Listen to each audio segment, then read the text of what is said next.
Mic off रखना। Radhe Radhe sir. Radhe Radhe.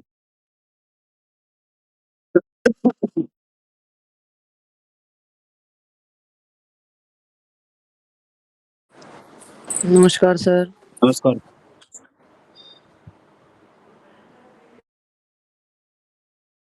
नमस्ते sir. Om Shanti. नमस्ते। बोलो 5-6 मिनट वेट और आ जाएगी। ईश्वर दोषी नमस्ते। फाइल नोट्स निकालो ये वाला। इसमें पेज नंबर पीडीएफ पे पेज नंबर 55 के आसपास होगा, संसद लिखा होगा पेज पीडीएफ में, जो सेकंड वाली पीडीएफ भेजी थी। बाकी तुम्हारे पास नोट्स होगा ही। बिना नोट्स के तो पढ़ाई नहीं होगी। मैं सवाल पूछूंगा समझाने के बाद कि बताओ क्या बताया मैंने, किसी से पूछ लूंगा और जो नहीं पता है उसको बाहर भेज दूंगा। आज जाओ ठीक है। तो पीडीएफ निकाल लो, जिसके पास फोन है पीडीएफ हो तो पीडीएफ, ये तो फिर नोट्स निकाल लो जो तुमने प्रिंट करवाया हो।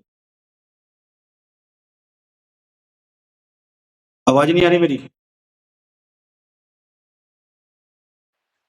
आ रही है सर। आवाज नहीं आ रही? आ रही है सर। आ रही है सर, आपकी आवाज आ रही है। तो कौन बोला कि आवाज नहीं आ रही? यार ऐसा ना करो। नेटवर्क इशू हो सकता है उधर। हाँ होगा, नेटवर्क का प्रॉब्लम होगा। आवाज आ रही साहब? साफ आ रही है सर।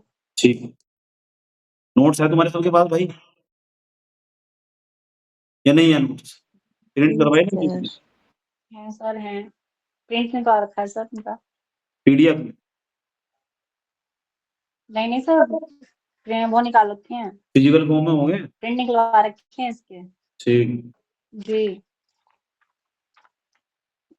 करो 4-5 मिनट वेट। संसद वाले चैप्टर है, इससे बहुत क्वेश्चन आते हैं। प्रिंट तो साफ नहीं आ रहा। कौन क्या बोला प्रिंट साफ नहीं आ रहा? यार क्या बात करो, सिंगल वाला पीडीएफ मांग लेते तुम हमसे। आवाज साफ नहीं आ रही? आवाज नहीं साफ आ रही मेरी? सर बिल्कुल आवाज साफ आ रही, क्लियर है। तो वो जिसको हो आवाज साफ सकता है नहीं आ उस रही ना, साइड वो से अपने मोबाइल उनका फोन में नेट डलवा लो। नेटवर्क का इशू हो। पूरे दिन तो तुम बैठ के रील देखते हो, तो फिर आवाज साफ कहाँ से आएगी तुमको? पूरे दिन तो सारा का सारा रील में खत्म कर देते हो।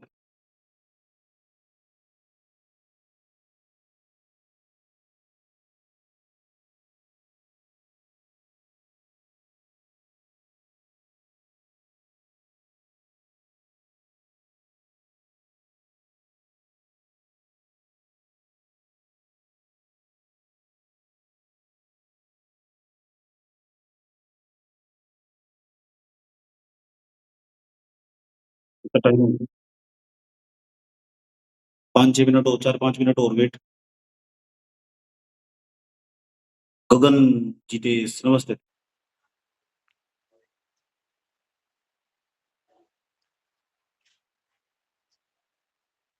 सर एक सवाल था। आप पूछो। जो हिंदी वाला चैप्टर है ना हमारा, जो हाँ। हिंदी और अन्य भाषाएं हैं, तो इसमें सर वाला भी तो देखना पड़ेगा। जो अपभ्रंश है, अपभ्रंश से उत्पन्न इनकी भाषाएं हैं, है ना। जैसे पश्चिमी हिंदी की बोलियां हो गई, मैं भेज बोलियों की दूंगा, भी उपबोलियां, मैं भेज है दूंगा ना। उसका एक चार्ट भेज दूंगा। मैं आज ग्रुप में भेज दूंगा शाम को। ठीक ठीक है सर। ठीक। पश्चिमी हिंदी, पूर्वी हिंदी, पहाड़ी हिंदी सब है। ठीक है। नहीं, वैसे तो वो वाला इस वाली यूनिवर्सल पब्लिक यूनिवर्सल की बुक में भी है, लेकिन फिर भी आप भेज दीजिएगा तो ज्यादा मैं सही एक चार्ट रहेगा। भेज दूंगा, पूरा का पूरा है। ठीक। हाँ ठीक ठीक है सर, आप भेज दीजिएगा। ठीक।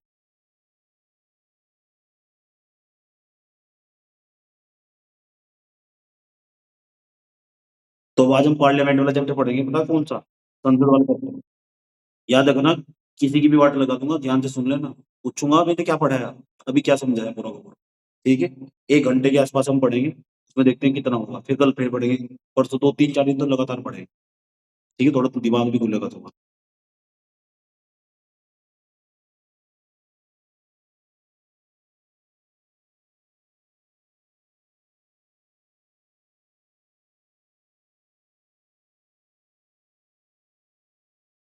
अरे रेडी हो पढ़ने के लिए? जी सर बिल्कुल। ठीक। Yes sir, good evening sir. Good evening. देखो आ जाओ। चलो यार, अभी 2-3-4 मिनट तक, 2-3 मिनट और वेट करो, पानी पियो। ठीक है।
ठीक है भाई, तो हम स्टार्ट करते हैं।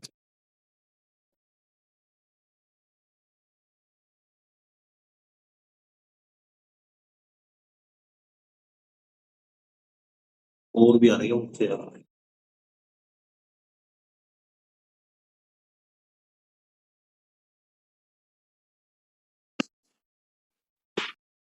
देखो चैप्टर, ये नोट्स होगा इस तरह करके, तुम्हारे पास है नोट्स दिखा दे रहा, स्टार्टिंग में लिखा हुआ संसद पीडीएफ, सेकंड वाला पीडीएफ, उसके अंदर पेज नंबर 55 होगा 55। आवाज आ रही मेरी? हेलो? आ रही है सर, आ रही है। ठीक अरे सर आ रही है, बढ़िया वाली अब आवाज मेरी आ बात रही सुनो, है। रिपीट कर दो सर, रिपीट कर दो पेज नंबर। पेज नंबर 55 होगा पीडीएफ में, पेज नंबर 55 होगा, संसद वाला चैप्टर, ऊपर संसद लिखा, 25 जुलाई लिखा हुआ बराबर में, 25 जुलाई लिखा हुआ, संसद लिखा हुआ, अनुच्छेद 79, आर्टिकल 79।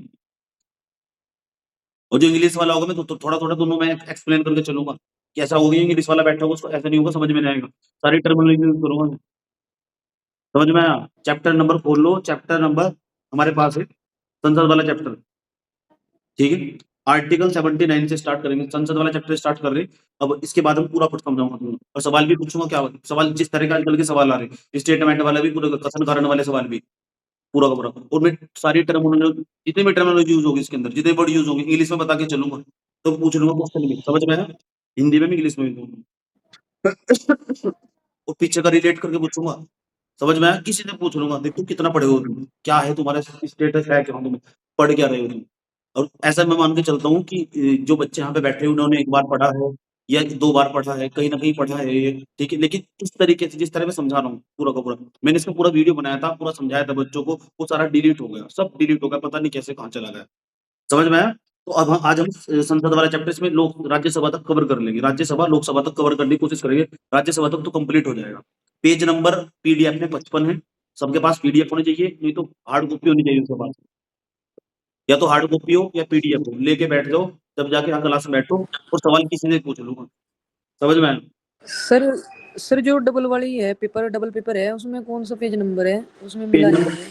55 के आसपास होगा, डबल वाली 65 के जो डबल है, डबल वाली पीडीएफ में 55 होगा। 55 की डबल वाली में, ठीक सर है। डबल वाली में 52 है। डबल वाली 52 है, डबल वाली पीडीएफ में 52 होगा। एक बच्चे ने बताया 52 संसद पार्लियामेंट वाला। अरे पीडीएफ खोल ली भाई? Yes sir. ठीक है। अब सबसे पहला सवाल पूछेगा तुमसे, बताओ कि संसद है, संसद का उल्लेख कौन से अनुच्छेद में है? जो हमारे पास पार्लियामेंट है, जो सबसे पहले ये बात याद बताओ, पार्लियामेंट का काम क्या होता है? देखो ध्यान से सुनो अच्छे तरीके से, थोड़ा टाइम लगेगा, मैं बिना उदाहरण के बाद में, बिना उदाहरण के, एग्जाम्पल के, तुमको बात समझ में नहीं आएगी। पार्लियामेंट का काम क्या होता है, संसद का काम क्या होता है? संसद का काम होता है कानून का निर्माण करना, विधि का निर्माण करना, कानून का निर्माण करना। सब पूछूंगा एक एक टर्मिनोलॉजी सारा का, तो ध्यान से सुन लेना बड़े प्यार के साथ। मैंने कहा पार्लियामेंट का काम क्या होता है, कानून का निर्माण करना। अभी 2 दिन पहले क्या हुआ, 2 दिन पहले जो सांसद थे सारे के सारे 300 के आसपास, अभी बता रहा हूँ, वर्तमान समय की संसद है, वर्तमान समय की संसद में सारे के सारे जितने भी सांसद थे, 543 सांसद थे, 543 में से 300 सांसद रोड पे थे, 300 सांसद रोड पे थे। तो पता है क्या करा सरकार? एक एक्ट लेकर आई, एक्ट मतलब बिल लेकर आई, और वो बिल को पास करवा ले गई लोकसभा में। उस बिल को लोकसभा में पास करवा ले गई। इनकम टैक्स एक्ट है वो एक प्रकार का 1961 का, उसको बदल के नया बनाया सरकार ने। तो सरकार, जो हमारी संसद होती है, संसद का काम पता है क्या होता है? कानून का निर्माण करना, विधि का निर्माण करना, लॉ को बनाना, ये काम होता है। और इसमें संसद में 3 चीज आती है, एक तो आ गई हमारे पास लोकसभा, दूसरे नंबर पे राज्यसभा, तीसरे नंबर का राष्ट्रपति। यानी राष्ट्रपति भी संसद का ही पार्ट होता है, पार्लियामेंट का पार्ट होता है। इन तीनों को मिला के ही कोई कानून बनता है। पहले समझ लो, नोट पे मत जाओ, पहले समझ लो मैं क्या बोल रहा हूँ। मैं बोल रहा हूँ कि भाई हमारे पास संसद के 3 अंग होते हैं, नंबर बस लोकसभा, राज्यसभा और राष्ट्रपति। इन तीनों को मिलाकर हमारे पास संसद बनती है। जब सबसे पहले कोई बिल लोकसभा में पास होगा या राज्यसभा में पास होगा, लोकसभा में पास होगा, राज्यसभा में पास होता बिल, जब तक राष्ट्रपति साइन नहीं करेंगे उसको बिल करेंगे। क्योंकि आप मेरी सारी क्लास देख के आए पीछे वाली, तो मैं ऐसे मानकर चलता हूँ, तो थोड़ी थोड़ी जानकारी होगी तुमको।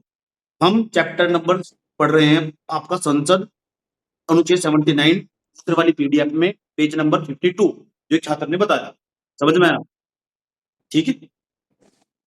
तो अब हम बात करते हैं संसद का काम क्या होता है। संसद का काम होता है कानून का निर्माण करना, जैसे 2 दिन पहले निर्मला सीतारमण ताई ने क्या किया, एक कानून पास करवा दिया। बिना सांसदों के कानून पास करवाना आजाद भारत के लोकतंत्र की हत्या माना जाता है। सांसद है नहीं, कानून पास करवा के लेके चले गए थे, बदतमीज आदमी। चलो कोई बात नहीं। अनुच्छेद 79 हम बात करें अनुच्छेद 79। वो तुमसे मैं सवाल पूछूंगा अभी, जैसे मैं 5 लाइन समझाऊंगा सवाल बना दूंगा, मैं तुरंत सवाल बना दूंगा। ध्यान से सुनना। अनुच्छेद 79 में है राष्ट्रपति, राज्यसभा और लोकसभा, यानी संसद का उल्लेख है। जब भी तुमसे पूछे संसद का, पार्लियामेंट का उल्लेख कौन से अनुच्छेद में है, तो 79 याद कैसे रखेंगे। सैसे संसद, सैसे 7 7 9 एकदम तुरंत याद है। 7 9 8 में इसी बात में। अब एक सवाल पूछूंगा तुमसे कि जरा भाई उनको बताओ कि संसद का उल्लेख कौन से अनुच्छेद में, 79 में। बच्चे बताए क्या करते हैं, सारे आर्टिकल याद करेंगे। इतने मूर्ख आदमी 1 से लेकर 395 के आर्टिकल याद करने बैठ जाएंगे। सर मेरे आर्टिकल नहीं याद होते। नहीं, चैप्टर में बांटो उसको, चैप्टर में बांट के याद होगा। कोई पेपर में आएगा, एक दो इक्का दुक्का एक आर्टिकल पूछ लिया, एक अनुच्छेद पूछ लिया, तो सारे नहीं याद करने होते हैं। उसकी कुछ खास बात होगी। जैसे 79 है, संसद बहुत बड़ी चीज है, उसका सारा का सारा उल्लेख अनुच्छेद इसमें है 79 में, तो इसको तो जरूर पूछेगा, क्योंकि बहुत ज्यादा इंपॉर्टेंट हो गया है ना। सारे आर्टिकल कभी नहीं याद करते, चैप्टर वाइज बांट के याद करो, कौन सा किससे रिलेट करता है। ये बात मैंने पीछे वाली क्लास में बताई होगी तुमको। तो अनुच्छेद 79 बहुत इंपॉर्टेंट है। राष्ट्रपति, राज्यसभा, लोकसभा, तीनों को मिलाकर हमारी बनती है संसद। ये बन गई हमारी संसद। का काम क्या होता है, कानून का निर्माण करना, विधि का निर्माण करना। कानून और विधि एक ही चीज है। लोक हो आप, ये एक्ट हो, लोक और एक्ट दोनों एक ही चीज है। सब पार्लियामेंट का काम होता है, एक चीज वो करेंगे। और बिल तब तक कहलाएगा जब तक राष्ट्रपति हस्ताक्षर नहीं करेंगे, साइन नहीं करेंगे, सिग्नेचर नहीं करेंगे, तब तक वो बिल ही कहलाएगा। समझ में आया। चाहे लोकसभा में पास करवा लो, चाहे राज्यसभा में पास करवा लो। लोकसभा में इस टाइम 543 मेंबर है और राज्यसभा में 245 है। जब तक ये 543 मेंबर में से आधे से ज्यादा साइन नहीं करेंगे, तब तक वो आपका वहां से बिल पास नहीं होगा। फिर जाएगा राज्यसभा में, या राज्यसभा से लोकसभा में भी जा सकता है। उसके बाद जब राष्ट्रपति साइन कर देंगे, तो वो बिल शकल ले लेगा किसका, वो बदल जाएगा एक्ट में, विधि में, कानून में बदल जाएगा वो। ऐसे करके कानून बना जाते हैं पार्लियामेंट में। तो पार्लियामेंट बहुत बड़ी चीज है। समझ में आया मैं क्या बोल रहा हूँ। ये 3 सत्र चलते हैं, 3 सत्र, 3 के आसपास सेशन चलते हैं। अभी हमारे पास मानसून सत्र चल रहा है, जो भी चल रहा है मानसून सत्र, अभी हम जो बात कर रहे हैं, ठीक है। तो आगे आ जाओ, अभी धीरे धीरे, बस तुमको बैठ के शांति से सुनना है जो मैं बोल रहा हूँ। आगे चलते हैं। मैंने नोट में लिखवाया राष्ट्रपति संसद और पर पारित विधेयक पर हस्ताक्षर करते हैं। नोट में लिखवा रखा नहीं, वही बात जो मैं बोल के बता रहा हूँ, वही बात मैंने नोट में लिखवा रखी पूरी की पूरी। मैं पार्थ नाम से कोई व्यक्ति है, आप एक मैम एक काम कर लीजिए, इसका माइक ऑफ कर लीजिए, ठीक है। तो भारत में संसदीय शासन व्यवस्था है। संसदीय शासन व्यवस्था मतलब पार्लियामेंट्री गवर्नमेंटरी सिस्टम। ये क्या बोला है भाई, इसका मतलब है किसी भी देश में सरकार के 2 रूप पाए जाते हैं, या तो अध्यक्षात्मक प्रकार की सरकार, जिसको अध्यक्षात्मक प्रकार की सरकार, जिसको राष्ट्रपति प्रकार की सरकार कहते हैं, जहां राष्ट्रपति मुख्य रूप से काम करता है, जैसे अमेरिका के अंदर है। दूसरे नंबर पर पाई जाती है संसदीय प्रकार की व्यवस्था, जहां संसद सर्वोच्च होती है, जहां प्रधान सभी की सभी वास्तविक शक्तियां जो होती है प्रधानमंत्री के हाथों में होती है। तो हमारे यहाँ संसदीय शासन व्यवस्था है। ये बात मैंने पिछली क्लासों में भी तमीज से समझाई है। संसदीय शासन व्यवस्था क्या होती है, अध्यक्षीय शासन व्यवस्था क्या होती है। अध्यक्षीय शासन व्यवस्था को बोलते हैं प्रेसिडेंशियल गवर्नमेंटरी सिस्टम। प्रेसिडेंशियल मतलब प्रेसिडेंट का पावर होगा। तो हमारे यहाँ प्रेसिडेंट का पावर नहीं है। हमारे यहाँ की सरकार की जितनी भी वास्तविक शक्तियां हैं वो प्रधानमंत्री के हाथ में है। इसलिए जितनी गालियां पड़ती है ना सुबह शाम, रोज सुबह, वो मोदी जी को पड़ती है। लोग उठते हैं, कुछ हुआ मोदी ने ऐसा कर दिया, कुछ हुआ मोदी ने ऐसा कर दिया। समझ में आया बात है। रोज सुबह को लोग उठेंगे, जितनी भी गालियां पड़ेगी सारी मोदी को पड़ेगी। और अमेरिका में जितनी भी गालियां पड़ेगी वहां के राष्ट्रपति को पड़ेगी सारी की सारी। क्यों, क्योंकि वहां पे कौन सी व्यवस्था है, अध्यक्षात्मक प्रकार की व्यवस्था, उसको बोलते हैं पार्लियामेंट्री गवर्नमेंट्री सिस्टम। हमारे यहाँ कौन सी व्यवस्था है, हमारे यहाँ संसदात्मक प्रकार की व्यवस्था है। संसदात्मक प्रकार की व्यवस्था में क्या होता है, संसदात्मक प्रकार की व्यवस्था में जितनी भी शक्तियां होती है, वास्तविक शक्तियां, जो पावर होती है, वो होती है हमारे पास प्रधानमंत्री के पास। और जो जहां भी संसदीय प्रकार की व्यवस्था होती है, वहां ध्यान दिया जाता है क्षेत्रीय कानूनों पर। क्षेत्रीय कानून मतलब स्टेट को सुधारना है, लोकल गवर्नमेंट को सुधारना है, आम आदमी का विकास करना है। जहां भी अध्यक्षात्मक प्रकार की व्यवस्था होती है, वहां नेशन की बात की जाती है, राष्ट्र सर्वोपरि होना चाहिए। हमारे यहाँ उल्टा हो रहा है, संविधान के हिसाब से कोई चल ही नहीं रहा बिल्कुल भी। कहाँ क्षेत्रीय कानून पर ध्यान देते हो, सुबह से लेकर तुम राष्ट्रवाद का झंडा लेके घूमते रहते हो। मैंने कहा मैं उदाहरण बोल दूंगा और चुपचाप शांति से बैठा रहना। इसको लूसेंट के बैग चाहिए, भाग जाओ यहाँ से। समझे, मेरा पढ़ाने का अपना खुद का अलग तरीका है। मैं जब तक एग्जाम नहीं दूंगा बात तारीफ होगी नहीं बिल्कुल भी। जिसको लूसेंट के फैक्ट चाहिए भाग जाओ यहाँ से, मैं पहले ही मना कर रहा हूँ तुमको, जिसको चाहिए। क्योंकि तुमको समझ पहले पैदा करनी पड़ेगी पहले उस टॉपिक के प्रति। समझ में आया, थोड़ा पेशेंस मेरे पास चाहिए, पढ़ने के लिए चाहिए पेशेंस। एरिया है तो बैठ जाओ 1 घंटे के आसपास, नहीं तो भाग जाओ यहाँ से। मैंने कहा ना संसदीय शासन व्यवस्था, अध्यक्षीय शासन व्यवस्था। हमारे यहाँ संसदीय शासन व्यवस्था है। संसदीय शासन व्यवस्था, हमारे जो संविधान के निर्माता थे उन्होंने संसदीय शासन व्यवस्था को अपनाया। क्यों अपनाया, इसी के हिसाब से सुटेबल बैठती है। क्योंकि हमारा देश विविधताओं से भरा हुआ देश है। यहाँ हर प्रकार का डाइवर्सिटी पाई जाती है, हर चीज में विविधता। पंडित जवाहरलाल नेहरू एक बार कहे थे, विविधता में ही अनेकता है। कितनी अच्छी बात है, एनसीईआरटी 7वीं क्लास में लिखी हुई बात है। समझ में आया बात मैं क्या बोल रहा हूँ तुमको? तो हमारे यहाँ संसदीय शासन व्यवस्था है। संसदीय शासन व्यवस्था मतलब पार्लियामेंट्री गवर्नमेंटल सिस्टम।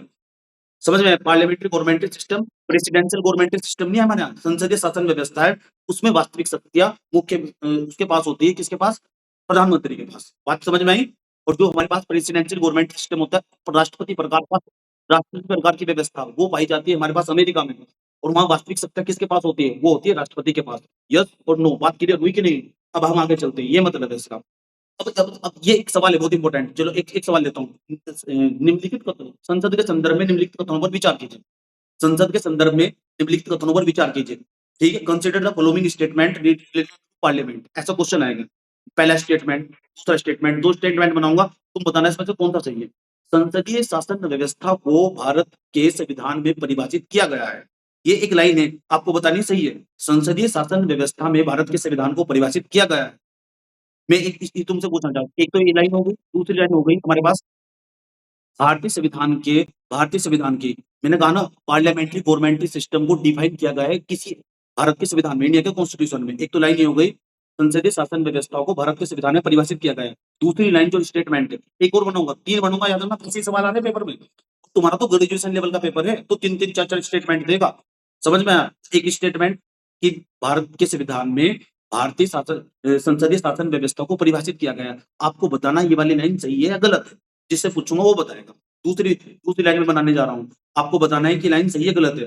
भारत के संविधान के अनुच्छेद 79 के अंतर्गत संसद को परिभाषित किया गया है। दोनों में से बताना कौन सी बात सही है, कौन सी बात गलत है। भाई रजत नाम का कैंडिडेट है, बताओ इसमें से कौन सा स्टेटमेंट सही है, पहला दूसरा या दोनों, या दोनों में से कोई नहीं? गायब। हेलो सर, दोनों स्टेटमेंट सही है सर। दोनों स्टेटमेंट सही है। आप गलत हो गए मेरे भाई। भारत के संविधान में कहीं भी संसदीय शासन व्यवस्था को परिभाषित नहीं किया गया है। नहीं बोला गया कि हमने संसदीय शासन व्यवस्था अपना ली। यही फंस जाते हो तुम एग्जाम में जाके। मैंने जानबूझ के ऐसा सवाल बनाया। पूरे संविधान में एक बात को ध्यान से सुन लो, संविधान जो है किसी भी चीज का ओवरव्यू देता है। संविधान पे इतना टाइम नहीं है सारे अधिकारों को परिभाषित करेगा। और आज के बाद ये बात दिमाग में अच्छी तरह डाल लो, किसी भी स्टेटमेंट में आए ना, कोई भी संविधान का सवाल कर रहे हो, ये बात संविधान में परिभाषित की गई है। संविधान बनाने वालों ने इतना ठेका नहीं ले रखा था, तुम्हारे घर के चप्पल के नंबर भी लिखेंगे वहां बैठ के, वहां चीजों को ऊपर से बताएगा, सब कुछ ओवरव्यू दे रखा। संविधान का सिर्फ ओवरव्यू है वहां। कौन सा व्यू है? ओवरव्यू।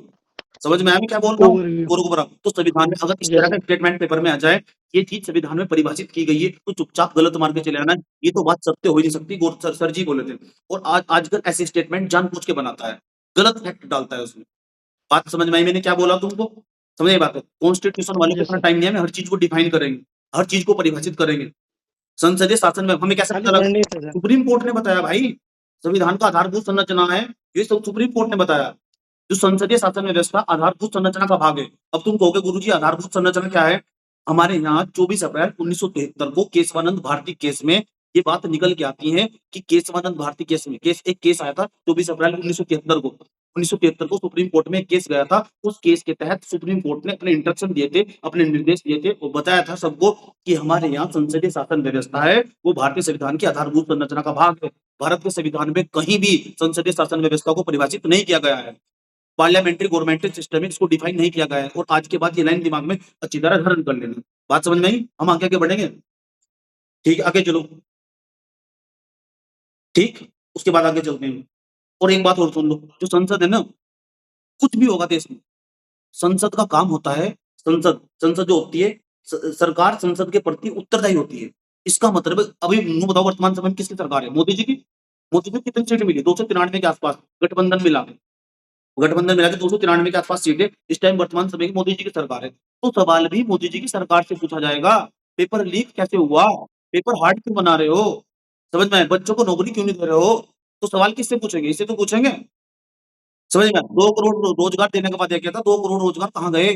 तो सवाल भी इन्हीं से होंगे। कौन पूछेगा? वे दूसरे विपक्ष के जो सदस्य होंगे वे पूछेंगे पार्लियामेंट में। पार्लियामेंट में कहाँ? तो संसद के अंदर कहाँ? संसद में पूछेंगे, लोकसभा में, राज्यसभा में। वे 543 जो सदस्य हैं। समझ में आया? इंडिया गठबंधन के लोग सवाल पूछेंगे, बताओ स्वास्थ्य मंत्री जी, बताओ स्वास्थ्य व्यवस्था क्यों बिगड़ रही है, आपको जवाब देना पड़ेगा। और देखा करो जाके जब भी पार्लियामेंट के सेशन चलते हैं, देखो लीडर ऑपोजिशन राहुल गांधी क्या क्या सवाल पूछते हैं उनसे, समझ में आया बात है, तो सवाल जवाब देना पड़ेगा, ये है इसका मतलब। और ये पता है कहाँ 75 अनुच्छेद 75(3) में परिभाषित कर रखा है, इसको परिभाषित कर रखा है अनुच्छेद 75(3) में कि सरकार जो है संसद के प्रति उत्तरदायी होती है। ये सवाल भी पेपर में आया हुआ है, अनुच्छेद 75(3) में क्या बताया गया है। चलो मैं तुमसे एक सवाल पूछता हूँ, क्या तुम मुझे बता सकते हो संसद का उल्लेख भारतीय संविधान के कौन से भाग में है? देखो मेरा सवाल इंपॉर्टेंट है, भारतीय संविधान के कौन से भाग में है? अनुच्छेद 79 भारतीय संविधान के कौन से भाग में आता है? बताओ, देखता हूँ कितने पढ़ने वाले हो। कौन बताएगा?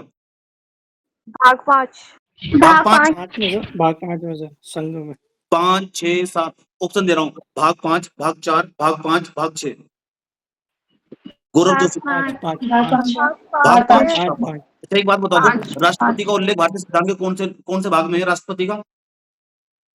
वो भी भाग 5 में भाग 5 पाँच में है। नहीं है। पाँच। ये बात समझ में आई गई? हम बोलेंगे क्या बोले, समझ में आया? आवाज साफ आ रही है ना मेरी? जी सर। ठीक, मैं कोशिश कर रहा हूँ पहली बार इस तरह करके इंटरेक्शन करने की, इस तरह समझाने की, समझ में आ जाए तो बहुत अच्छी बात है। एक नया एक्सपेरिमेंट है, नया प्रयोग, फिर मैं बहुत सारे बच्चों को इस तरह पढ़ा सकता हूँ और कम समय भी लगेगा उनका। ठीक है, एक नया प्रयोग, एक प्रकार के, अगर मैं ऐसा कामयाब हो गया तो बहुत ज्यादा आगे तक जाएगा। ठीक है, मैं कोशिश कर रहा हूँ, अगर तुमको समझ में आ जाए तो अच्छी बात है। ठीक है, चलिए अब आप आ जाइए। तो संसद लोकसभा के संसद जो है आपका उत्तरदायी होती है, सरकार संसद के प्रति उत्तरदायी है। संसद के प्रति मतलब लोकसभा के प्रति भी, लोकसभा को में भी जवाब देना पड़ेगा और राज्यसभा में जवाब देना पड़ेगा। समझ में आया बात? चलो अब एक काम करो, अब आए हमारे राज्यसभा, इसको इंग्लिश में कहते हैं state of council, state of council of state. समझ में आया? राज्यसभा को काउंसिल ऑफ स्टेट को एक ही मतलब है। तो हमारे पास संसद के 3 अंग है, मैंने आपको बताया संसद के 3 अंग है हमारे पास। ठीक है, संसद के लोकसभा, राज्यसभा, राष्ट्रपति। राष्ट्रपति हम वी हैव ऑलरेडी डिस्कस्ड, राष्ट्रपति के बारे में तो भर भर के पढ़ा है आपको, भर भर के राष्ट्रपति के बारे में। अब मैं तुमसे पूछ रहा हूँ, एक सवाल पूछूंगा तुरंत ऐसे ही बना के स्टेटमेंट की फॉर्म में। जो राज्यसभा है, राज्यसभा, अब हम राज्यसभा के बारे में सारा पढ़ेंगे, इतने पढ़ेंगे राज्यसभा में, आज इसको डिस्कस कर लेंगे, फिर कल लोकसभा, और ऐसे करके हमारा संसद पूरा का पूरा खत्म हो जाएगा, लेकिन कुछ भी नहीं छूटेगा। और मैं आपको बता रहा हूँ घटना चक्र की, अगर तुमको जाना है हाईएस्ट लेवल पे, कितना भी हार्ड क्वेश्चन बना ले, घटना चक्र बेस्ट किताब ऑब्जेक्टिव क्वेश्चन के लिए। समझ में आया? Best, one of the best किताब। और मुंह से पढ़ के ना एक भी सवाल नहीं तुम छोड़ सकते, चाहे कितना भी हार्ड पेपर बना ले। ठीक है, आ जाओ। राज्यसभा इसको बोलते हैं काउंसिल ऑफ द स्टेट। सबसे पहले काउंसिल ऑफ द स्टेट, अब सवाल ध्यान से सुनना, 23 अगस्त 1954 को इसका नामकरण राज्यसभा कर दिया गया है। पहले इसको स्टेट, इसको बोलते थे काउंसिल ऑफ द स्टेट, अंग्रेज लोग इसका नाम यही रखे गए थे, इसको बोलते थे काउंसिल ऑफ द स्टेट। अब इसका नाम 23 अगस्त 1954 को, ये किसी किताब में नहीं मिलेगा, लेकिन जब पूछेगा ना इससे बाहर नहीं जाता सवाल, जो मैंने नोट्स बनाया हुआ कई किताबों का निचोड़ है, कई किताबों का। इसका नामकरण राज्यसभा का 1954 के बाद हुआ। जरा एक सवाल बताओ, सवाल पूछ रहा हूँ, राज्यसभा के संदर्भ में निम्नलिखित कथनों पर विचार कीजिए। Consider the following statement related to state of council, ये लिखा हुआ है, state of council of state, ये लिखा हुआ है। पहले नंबर पे पूछ रहा हूँ जो तुझसे, ध्यान से सुनना, ये मैं 9 बोल रहा हूँ, ये 9 बताना ये स्टेटमेंट सही है गलत है। राज्य, ध्यान से सुनना, फिर ऐसी ऐसी बातों में फंस जाते हो।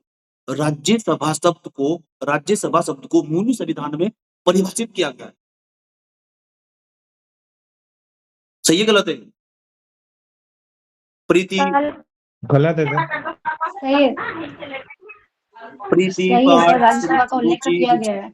संविधान में परिभाषित किया है राज्य शब्द को। सर सही है, क्योंकि राज्यसभा का, नहीं किया है सर, राज्यसभा गलत है। नहीं, शब्द को नहीं, पर राज्यसभा का उल्लेख। संविधान में कुछ नहीं परिभाषित कर रखा, ओवरव्यू दे रखा।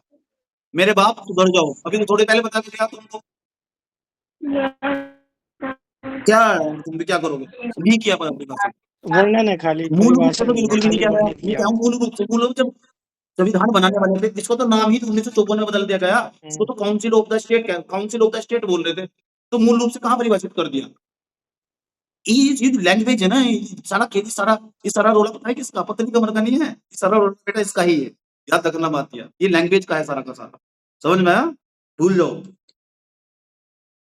ठीक है, शब्दों का खेल है सारा का सारा, शब्दों का जंजाल है। चलो दूसरा, इसमें राज्य की सभा, देखो क्या क्या नाम है इसके, पेपर में नाम देखा, इस राज्यसभा को हो, आप काउंसिल ऑफ द स्टेट कहो, निरंतर चलने वाली सभा कहो, स्थायी सभा कहो, उच्च सदन को, जिस किताब में जितने भी नाम थे सारे लिख दिए गए। अब मैं इसको राज्यों की सभा क्यों कहते हैं? अरे भाई साहब, इनका चुनाव नहीं होता, आपको पता है राज्यसभा के अंदर जितने 245 के आसपास सदस्य बैठते हैं, मैक्सिमम 250 हो सकते हैं, 245 वर्तमान समय में बैठे हुए हैं, उनको चुनाव नहीं होता। उनको 2 राज्यों से चुन के आते हैं। जो राज्यों के विधायक है ना, डालते हैं। राज्यों के जो विधायक है वे वोट डालते हैं। जैसे उत्तराखंड में राज्यसभा की कितनी सीट है? 3 सीट है। तो 3 बंदे जाएंगे यहाँ राज्य का प्रतिनिधित्व करेंगे जाके। बताएंगे हमारे राज्य में ये प्रॉब्लम है, इस क्षेत्र में, मैं इस क्षेत्र से आता हूँ। समझ में आया? सरकार इनको पैसा बहुत देती है। हर सांसद के लिए एमपी लाइट्स स्कीम चला रखी। प्रत्येक सांसद को 5 करोड़ रुपए मिलते हैं अपने क्षेत्र में पैसा खर्च करने के लिए। ये उनके लिए एमपी लाइट्स स्कीम, पता किसके लिए? एमपी लाइट्स स्कीम चलाई 1993 में उनके लिए। सवाल पूछ लेगा, मेरी बात सवाल है, याद रखना बात, यार फिर पछताओगे। और तब भी पैसा नहीं खर्च करते। बहुत पैसा मिलता है, बहुत छूट मिलती है, बहुत भत्ते मिलते हैं।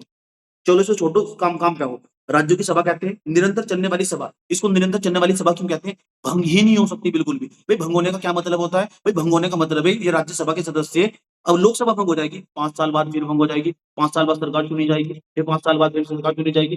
लोकसभा भंग हो सकती है, राज्यसभा कभी भंग नहीं हो सकती। उसकी कार्रवाई निरंतर लगातार चलती रहती है। अब आजकल एक डिबेट है मार्केट में, पता है क्या डिबेट है? ये डिबेट है कि राज्यसभा को हटा देना चाहिए। अच्छा, राज्यसभा को हम उच्च सदन भी कहते हैं, अस्थायी सदन। अस्थायी सदन क्यों कहते हैं? जो स्टेबल, इसको अस्थायी सदन क्यों कहते हैं? स्टेबल असेंबली क्यों कहते हैं इसको? स्टेबल असेंबली इसलिए कहते हैं, कभी की भी भंग ही नहीं हो सकती बिल्कुल भी। एक लिखा हुआ, एक शब्द लिखा है मैंने, उच्च सदन। पढ़े लिखे लोगों की सभाएं, पढ़े लिखे लोग यहाँ पे जाके बैठते हैं। समझ में आया? और इसको ना हमने कहाँ, पता है कहाँ से लिया? ब्रिटेन के संविधान से। और ब्रिटेन में आज भी इस तरह की व्यवस्था है। ब्रिटेन में इस तरह की आज भी व्यवस्था है। उन्होंने अपना ये बिल्कुल भी नहीं बदला स्ट्रक्चर यहाँ। तो यहाँ आजकल आरोप लगाए जाते हैं कि इस राज्यसभा को हटा देना चाहिए कि कहीं न कहीं ये जो है कहाँ से रिलेट करती है, ब्रिटेन से रिलेट करती है। इसको छोड़ दो। एक सवाल, एक अनुच्छेद आया, अनुच्छेद 80 राज्यसभा की संरचना को उल्लेख। इसमें राज्यसभा की संरचना को उल्लेख, स्ट्रक्चर कैसा है? राज्यसभा बनेगी कैसे? राज्यसभा में कौन-कौन होगा? राज्यसभा में लोग चुन के कहाँ से आएँगे? तो पेपर में अगर तुमसे सवाल पूछे, बताओ राज्यसभा की संरचना का उल्लेख कौन से अनुच्छेद में? 80 में। ये इंपॉर्टेंट होगा। एक 79 बताया ऊपर, संसद का उल्लेख 79 में। एक आर्टिकल नीचे आ गया 80, राज्यसभा की संरचना का उल्लेख है, बहुत फेमस है और बच्चों को याद भी रहता है। जो फेमस है, पॉपुलर है, वो याद होना चाहिए। यूं ही अनाप-शनाप करम याद करते चले जा रहे थे, एकदम मूर्ख आदमी हूँ। समझ में आया? राज्यसभा भी, इसमें क्या लिखा हुआ? इसमें लिखा हुआ राज्यसभा की अधिकतम सदस्य संख्या 250 हो सकती है। जो एक नए वाला संसद बना है उसमें 500 से ज्यादा है। अभी नया बना है सेंट्रल विस्टा प्रोजेक्ट के तहत, नया संसद जो बना है ना, संसद भवन, उसमें सीट है लगभग 500 के आसपास। जब अभी परिसीमन होगा ना, स्मार्ट सीटों की संख्या लगातार बढ़ जाएगी। अभी परिसीमन होने वाला है 2026 के बाद। समझ में आया? जब परिसीमन होगा तो सीटों की संख्या उसमें लगातार बढ़ेगी। बात समझ में आएगी क्या बोल रहा हूँ? ठीक है, लोकसभा की बढ़ेगी और राज्यसभा की बढ़ेगी। वैसे अगर तुमसे पूछे, बताओ राज्यसभा में अधिकतम संख्या कितनी हो सकती है? 250। अभी कितनी हमारे पास? 245। अभी वर्तमान समय में 245 सदस्य बैठे हुए। अब सवाल है, अनुच्छेद 80 हमारे पास। अनुच्छेद 80 में ये भी लिखा हुआ 238 सदस्य राज्य और संघ शासित प्रदेशों से चुन के आते हैं। तो सर इस टाइम तो 245 है। जब 245 से 238 सदस्य राज्य से और केंद्र शासित प्रदेशों से चुन के आते हैं, ये जो 12 सदस्य ये कहाँ से आते हैं? भारतीय संविधान का अनुच्छेद 83, अनुच्छेद 83 यानी 83 मतलब सेक्शन नंबर 3 उसका। पहले अनुच्छेद 81 होता है, अनुच्छेद 82 होता है, 83 होता है। 83 मेरे को ये बताता है कि ये आपके पास साहित्य के, विज्ञान के और कला के और समाज सेवा के क्षेत्र से चुन के आएंगे। अब इनको ये नहीं है कि राष्ट्रपति अपना आप खुद उठा के आएगा और उसको उठा के यहाँ पे बैठा देगा, ऐसा नहीं होगा। पता है क्या होगा? जो गृह मंत्रालय होता है, गृह मंत्रालय किसके पास इस टाइम? अमित शाह के पास है। अमित शाह जी जिसको चाहेंगे 12 सदस्य अपनी मर्जी से आराम से भेज देंगे और अमित शाह जी अकेले नहीं काम करेंगे, क्योंकि ये सारा का सारा काम होता है मंत्रिपरिषद की सलाह पर। मंत्रिपरिषद के अंदर मुखिया कौन होता है? मोदी जी। मोदी जी जिसको चाहे राज्यसभा में आराम से भेज देंगे। जैसे तुमने उसका नाम सुना है, सचिन तेंदुलकर का, वो राज्यसभा में था। समझ में आया? वो कला के क्षेत्र से माना जाता है। सचिन तेंदुलकर का नाम सुना है तुमने? राज्य, वो कला के क्षेत्र से आता है। ऐसे 12 सदस्य हैं जो चुने जाते हैं। समझ में आया? राज्यसभा का कार्यकाल पता है कितना होता है? जैसे लोकसभा का 5 साल तक होती है, राज्यसभा 6 साल तक होती है। लेकिन 1/3 सदस्य, इसमें से 1/3 सदस्य, यूँ समझ जाओ 1/3 सदस्य, अगर मान लो 100 सदस्य हैं, 100 में से 33 सदस्य 1/3 से 2 साल बाद सेवानिवृत्त हो जाएंगे। 2 साल बाद छूट की चलो भाई तुम्हारी। चलो एक सवाल पूछता हूँ तुमसे, एक बात बताओ, एक सवाल पूछता हूँ तुमसे, पूछना चाहता हूँ मैं। चलो एक बात बताओ, राज्यसभा के 1/3 सदस्य 2 साल बाद सेवानिवृत्त हो जाते हैं, रिटायर हो जाते हैं 1 साल। तो पहली बार जब राज्यसभा चुनी गई तो एक सदस्य 6 साल तक रहेगा। ध्यान से सुनना, मैं कितनी गहरी बात बोल रहा हूँ। एक सदस्य 6 साल तक रहेगा। राज्यसभा के अंदर 245 सदस्य वर्तमान समय में बैठे हुए। जब पहली बार राज्यसभा चुनी गई तो उसमें से एक सदस्य 6 साल तक रहेगा। तो कितना कठिन रहा होगा, उसमें सबसे पहले किसको निकाला होगा बाहर? भाई उन्होंने कहा 2 साल बाद निकाल देंगे। मान लो 245 सदस्य, 245 का 1/3 निकालो तुम। चलो मान लो 100 सदस्य मान लो, 100 में से 33 बंदों को घर भेजना है। तो 2 साल बाद भेजना है, कितना कठिन ना होगा, क्योंकि एक व्यक्ति का कार्यकाल 6 साल है, तो 2 साल बाद किसको घर भेजा होगा? कैसे भेज दिया होगा? ये तो भेदभाव हो जाएगा, मुझको ही क्यों घर भेज रहे हो, इसको भेजो, मैं तो 6 साल तक रहूँगा यहाँ। पहली बार जब राज्यसभा बनाई गई होगी। किसी को मेरा सवाल समझ में आया? मैं बहुत डीप डीप बात करता हूँ, याद रखना बात। समझ में आई है तुमको? परमानेंट याद रहेगा। सवाल समझ में आया मेरा? सर एज के अकॉर्डिंग या नहीं, सीनियर वही तो बात है। चलो प्रीति बताओ, तुमसे पूछ लो। हेलो प्रीति, सर। मैंने क्या पूछा सवाल में? हाँ जी सर। सवाल समझ में आया? सर आ गया सवाल समझ कि जो राज्यसभा के मेंबर थे जब हमारी संविधान सभा बनाई गई थी, हाँ। क्योंकि एक सदस्य का कार्यकाल 6 साल का होता है, तो उन्होंने कहा था कि हर 2 साल में 1/3 सदस्यों को हम सेवानिवृत्त करेंगे। तो कितना कठिन रहा होगा इससे तो कि कैसे पहले निकाला? किस खुद सदस्य को बताओ भेजा उस टाइम गया। पे क्या किया गया? क्योंकि वो स्टेट से सिलेक्ट होकर आ रहे हैं, तो उनका कार्यकाल 5 वर्ष से समाप्त होने वाला होगा। 6 वर्ष। 6 हाँ। 6 वर्ष। तो एक व्यक्ति 6 साल में रिटायरमेंट होना चाहिए ना, लेकिन इसमें तो लिखा हुआ 80(3) में, बात अनुच्छेद 80 में कि एक तिहाई सदस्य को सेवानिवृत्त कर दिया जाएगा। 2 साल बाद, जैसे पहली लोकसभा चुन के आई, राज्यसभा भी चुन के आई, तो बंदों को 6 साल के लिए बैठाया गया, तो 2 साल के बाद सेवानिवृत्त हो जाएंगे। अब सवाल ये है कि किसको हम घर भेजेंगे पहली बार में? 2 साल बाद तो सर उनका राज्यसभा का कार्यकाल तो 6 वर्ष का है, पर वो स्टेट में विधायक का उनका कार्यकाल क्या पता समाप्त होने वाला हो, इसलिए निकाला हो। आपके सोचने से क्या हो रहा है? हम बोल रहे हैं पहली बार की बात कर रहे हैं। पहली बार जब चुन के आए होंगे, तो मैं बताता हूँ क्या हुआ था। ये हुआ था पहली बार, चलो 13 मई 1952 को पहली बार चुनाव होके पहली लोकसभा आ गई थी। 13 मई 1952 को, ये बात तुमको पता भी होगा, डेट बहुत फेमस है। लोकसभा चुन के आ गई थी, तो उसके बाद ये राज्यसभा भी चुनी गई। राज्यसभा का भी तो आया, राज्यसभा का निर्वाचन हुआ, पक्ष सदस्य 245 बैठ गए। अब 2 साल बाद किसको घर भेजना था? अब सरकार के सामने समस्या आ गई, किसको उठा के घर भेजे? चलो भाई तुम चले जाओ, तुम बहुत ज्यादा बुजुर्ग हो गए, ऐसे तो नहीं भेज सकते ना किसी को, ये तो अपमान हो जाए। तो पता है क्या किया गया था? तो फील्ड दिखाया गया था, लॉटरी सिस्टम निकाला गया था। एक पर्ची पे कुछ सदस्य सबके नाम गेट दिए गए थे, और रैंडमली किसी को उठाया गया था, एक पर्ची उठाई गई, जिसका नाम उठाया गया और उसको घर भेज दिया गया। ये पहली बार हुआ था, हकीकत है। समझ में आया? तब निकाला गया था पहली बार लॉटरी सिस्टम की छुट्टी किसको दी जाएगी। 2 साल बाद तुम्हारा नंबर आ गया, और फिर उसके बाद तो कभी प्रॉब्लम हुई नहीं। समझ में आया? पहली बार ये था। ये बहुत डेप्थ बात होती है पूरी। समझ खेल समझ रहा है, समझ तभी आएगी जब आप बैठोगे। पेशेंस समझना चाहिए बच्चे के अंदर। समझ में आया नहीं बात? ये तुम्हें कैसे छोड़ दूं उसको बताओ? ऐसे थोड़ा ही नहीं मैं उल्टा सीधा पढ़ा के चले जाऊंगा, किसी को पता ही नहीं होगा ये बात, ऐसे थोड़ा ही नहीं होता पढ़े। रजत मैंने क्या बताया भाई? पहली बार छुट्टी किस कैसे सर दी? जब सर लॉटरी सिस्टम किया था, क्योंकि सर उस टाइम पे बहुत डिफिकल्ट था कि 6 साल किसके पूरे हो रहे हैं, पता ही नहीं चल रहा था। 1952 अब में इतनी जब सारी पर्ची किसी को बुरा राज्यसभा भी नहीं गठित लगेगा, तो किस्मत का खेल होगा नहीं एक प्रकार, किसी को बुरा भी नहीं लगेगा, और आराम से लॉटरी सिस्टम निकाल लगा और बेटा जाओ तुम छुट्टी हाँ होगी तुम्हारी। उसके बाद तो फिर कभी प्रॉब्लम हुई नहीं, फिर 2 साल बाद फिर आराम से उसके बाद तो पहली 6 साल। हाँ राज्यसभा में लोगों को छुट्टी ऐसे दी गई थी, खोपड़ी में बैठ गई बात। ये लॉटरी सिस्टम। समझ में आया? मैं जो पढ़ाऊंगा ना, ये पढ़ाऊंगा ना, वो तुम्हें ओरली याद रहेगा। समझ में आया? ओरली, और पूरी जिंदगी याद रहेगी। समझ में आया? चलो अब मैं तुमको बताना चाहता हूँ, ये 12 सदस्य पहली बार जो चुन के आए थे, मुझे डर है इस बात का, जो पहली बार 12 सदस्य चुने गए थे, अब तो पता नहीं कितनी बार 12 सदस्य चुने गए होंगे। जो पहली बार 12 सदस्य चुने गए थे, कहीं उनका नाम ना पूछ ले, यूं पूछ लेगा निम्नलिखित में से कौन सा पहली बार राज्यसभा में जो चुन के आए थे, इनमें से कौन सा नहीं है, 4 ऑप्शन बना के दे देगा। तो मैं आपसे रिक्वेस्ट करता हूँ, जो पहली बार चुन के आए थे ना, इनमें से एक बार ना आप 12 के 12 का नाम पढ़ लेना, नाम पढ़ लेना सिर्फ एक बार। समझ में आया बात? मुझे इस बात का डर रहता है, तो इसलिए मैंने यहाँ पे लिखवा दिया। बात समझ में आई है? ठीक है, चलो अब अनुसूची नंबर 4 हमारा शेड्यूल नंबर 4। अब सवाल है, ये जो बंदे चुन के आते हैं, क्या इनको शपथ दिलाई जाती है? समझ में आया बात? 4 में जाओ, ये अनुसूची 4 देखो, हमारे संविधान के अंदर 22 भाग, 12 अनुसूचियां, 22 भाग 12 अनुसूचियां हैं, और उसके बाद हमारे पास मैंने 12 अनुसूचियां है, तो 12 अनुसूची में से जो चौथे नंबर की कभी अनुसूची है, अनुसूची को हम शेड्यूल बोलते हैं, 12 शेड्यूल है, चौथे नंबर का शेड्यूल, चौथे नंबर की अनुसूची कभी पढ़ने का मौका मिले तो आपको ना उन स्थानों का नाम दिख रखा उसमें। उत्तराखंड से 3 सदस्य होंगे, यूपी से 80 सदस्य होंगे। समझ में आया बात? है असम से इतने होंगे, लिस्ट, उनका स्थान, उनका आवंटन, कहाँ-कहाँ से कौन सा सदस्य होगा, इनका सबका जो है अनुसूची 4 में डाल रखा। तभी पढ़ने का मौका मिले। तुम पढ़े तो नहीं, इतना ही याद रख लो। राज्यसभा के सदस्य हैं जो, उनके स्थानों का उल्लेख पता है कहाँ है? उनके स्थानों का, उनका आवंटन का उल्लेख, जो चाहे वो राज्य से आता हो चाहे संशासित प्रदेश से आता है, उनका उल्लेख अनुसूची 4 में है। समझ में आया? राज्यसभा के जो सदस्य होते हैं, कौन सा राज्यसभा का सदस्य कहाँ से आएगा, कितने चुने जाएंगे? उत्तराखंड से 3 होंगे, यूपी से 80 होंगे, यहाँ से इतने होंगे, यहाँ से इतने होंगे, ये सब अनुसूची 4 में है। आराम से जाकर अनुसूची 4 देख लीजिए, मत देखना, बस इतना ही याद रख लो कि मैंने क्या बताया। समझ में आया मैंने क्या बताया? रोशनी बताओ मैंने क्या बताया?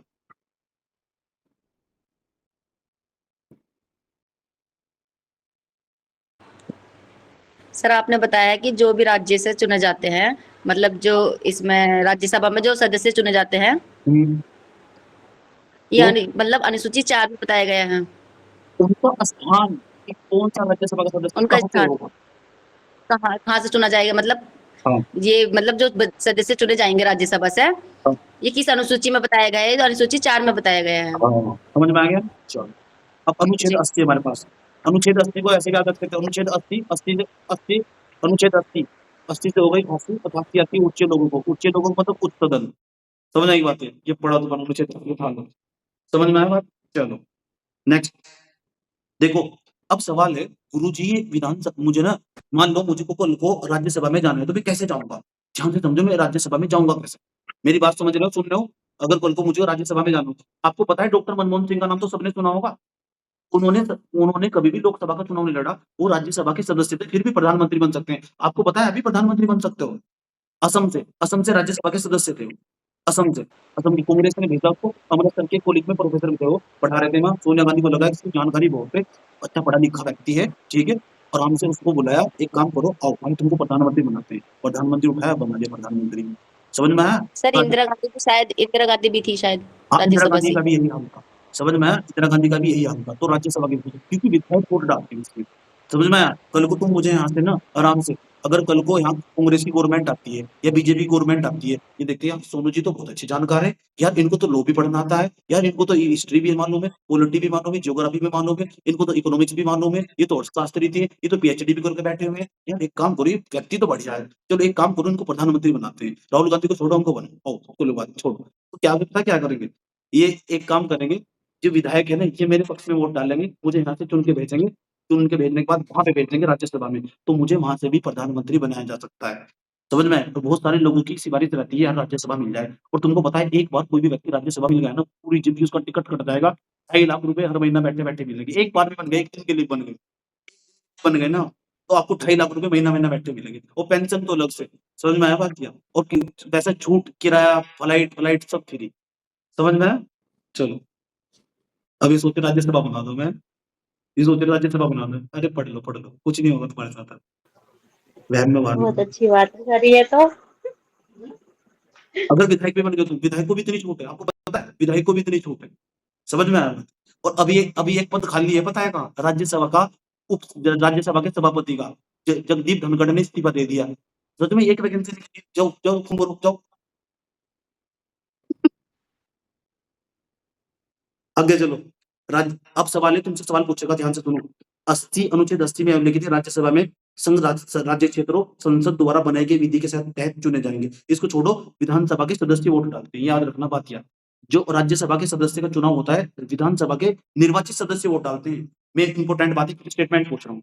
राज्यसभा के संदर्भ में निम्नलिखित कथनों पर विचार कीजिए। पहला स्टेटमेंट, राज्यसभा के सदस्यों का चुनाव निर्वाचित विधानसभा के निर्वाचित तथा, ध्यान से सुनना, विधानसभा के निर्वाचित तथा निर्वाचित सदस्यों के द्वारा होता है। ये बात सही है गलत है? सही है सर, निर्वाचित ये बात सदस्य द्वारा होता है। सही है सर। अब तो मनोनीत सही है। सदस्य हटा दिए ना, निर्वाचित अब तो पहले मनोनीत सदस्य होते थे विधानसभा में, तो मनोनीत सदस्य इसमें भाग नहीं लेते।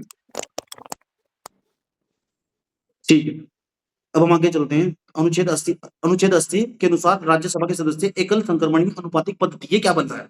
एकल संक्रमणीय, इसको बोलते हैं सिंगल ट्रांसफरेबल सिस्टम। ये क्या बना है इसको समझते हैं। एकल संक्रमणीय मतदान पद्धति से होता है, और 2003 के बाद, ध्यान से सुनना, जो बोलने वाले ध्यान से सुनना, 2003 से पहले जब भी कोई विधायक राज्यसभा का सदस्य चुनाव करने के लिए वोट देने जाता था। अभी ये बताओ, हमारे यहाँ उत्तराखंड में कितने विधायक है? 70 विधायक। हेलो, आवाज आ रही है?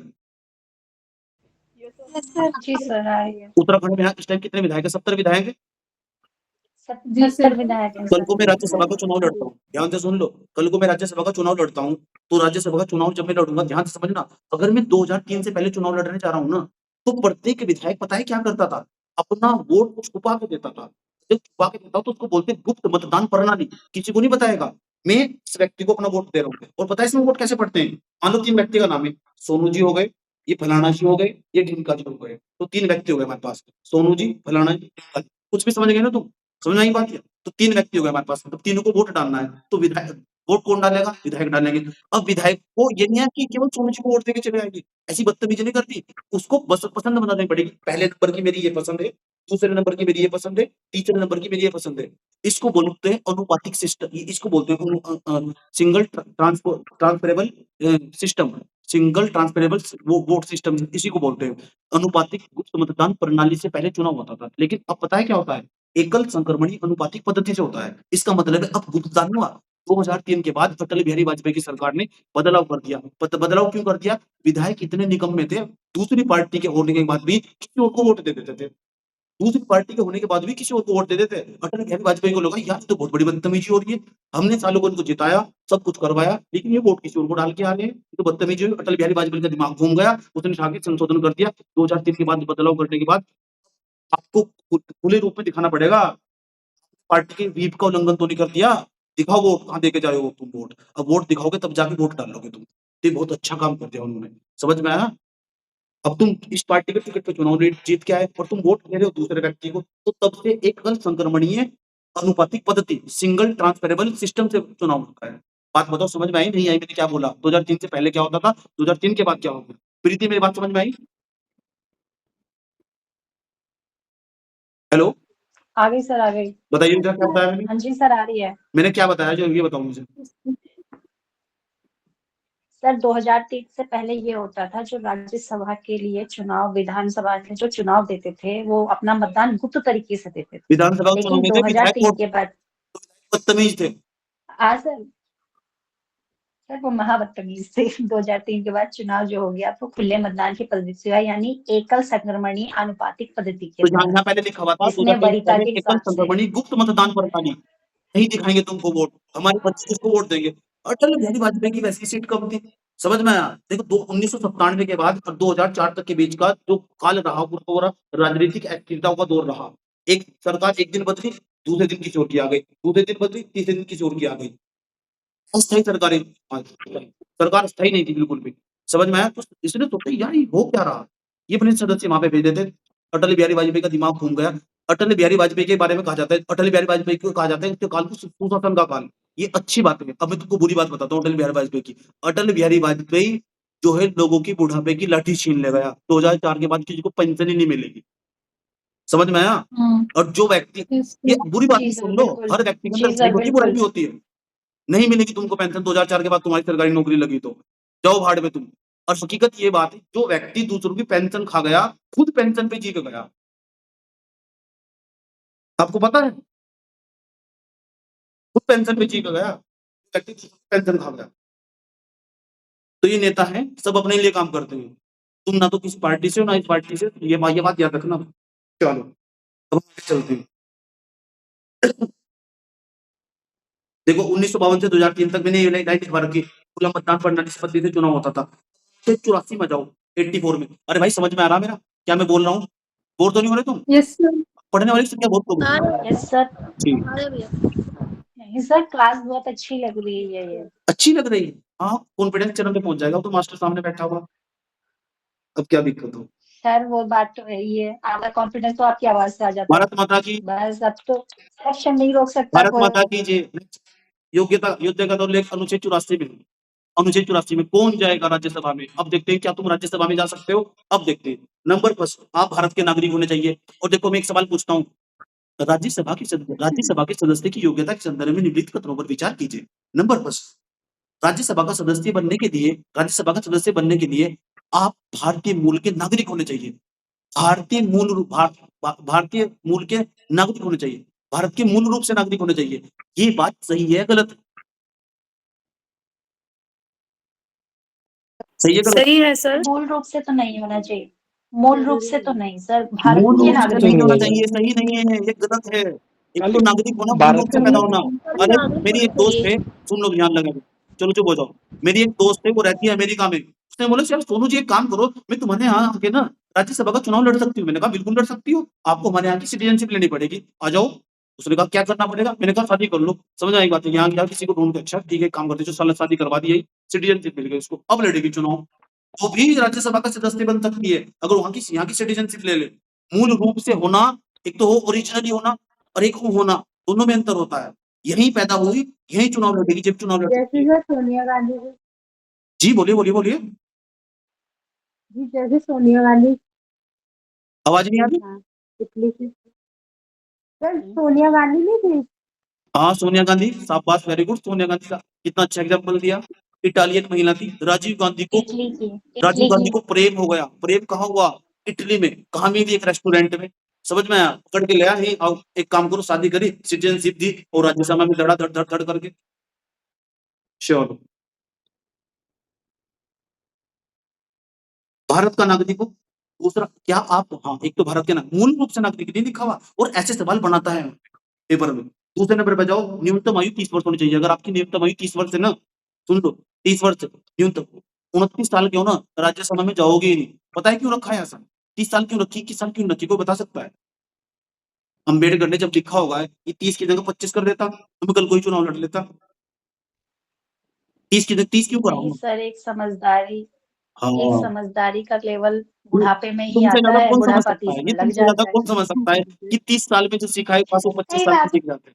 30 साल में जो सीख जाते हैं, 25 साल में सीख जाते हैं। ठीक है, सब बात वेरी गुड। सर, कुछ अपवाद होते हैं जो 25 साल में सीख जाए, वो अपवाद होते हैं, जैसे कि आप। ऐसा कुछ नहीं है, क्योंकि देखो जैसे जैसे एज बढ़ती है ना, तो एज बढ़ने के साथ परिपक्वता बढ़ती है। समझ में आया? ज्ञान दो प्रकार के होते हैं, एक अनुभवी ज्ञान, एक होता है, आपको पता है कौन सा ज्ञान? एक अनुभवी ज्ञान होता है, एक होता है एकेडमिक ज्ञान। कुछ लोग ऐसे बहुत पढ़े लिखे हैं, लेकिन उनके पास व्यावहारिक अनुभव नहीं है बिल्कुल भी, तो किसी प्रकार की पढ़ाई नहीं है। एक होता है अनुभव होना, और एक होता है हमारे पास एकेडमिक ज्ञान, पढ़े लिखे भी होना। तो ये बहुत कम लोगों के पास होती है। समझ और समझ, समय पर समझ बहुत कम लोगों में आती है, एक साथ बहुत कम लोगों को होती है। तो 30 साल तक अगर आपकी आयु नहीं है, तो आप नहीं बन सकते। अनुसूचित 3 में शपथ और प्रतिज्ञा के प्रारूप कौन लिखे? अब इनको शपथ दिलाई जाती है, मैं अग्नि को साक्ष्य नहीं, मैं अपने अपने धर्म के शपथ। कभी देखना यूट्यूब पे मैंने दिखाई थी क्लास में कि शपथ कैसे लेते हैं राज्यसभा के सदस्य। समझ, इनके उस अनुसूचित 3 के तहत शपथ दिलाई जाती है। याद रखना, अन्य योग्यताएं ना संसद निर्धारित करती है। मान लो किसी व्यक्ति है, मान लो रजत नाम का कैंडिडेट बैठा हुआ, इसने 4 मर्डर कर रखे हैं। समझ में आया बात? ये पता है मर्डर में कौन सी धारा लगती है? मर्डर में, हत्या में कौन सी धारा लगती है? सर 302 302 आईपीसी के तहत 302 लगती थी। अब बीएनएस के तहत, बीएनएस भारतीय न्याय संहिता 2023 के अनुसार अब 101 हो गई है। याद रखना, पूछ लेता है कभी कभी 101 धारा। तो बीएनएस के तहत, अब मैं बोलता हूँ रजत को, बीएनएस के तहत 101 के तहत जो है कोर्ट ताउम्र कैद की सजा सुनाती है, कर दिया इसने। लेकिन इसका मना है, मैं राज्यसभा का चुनाव लड़ सकता हूँ क्या?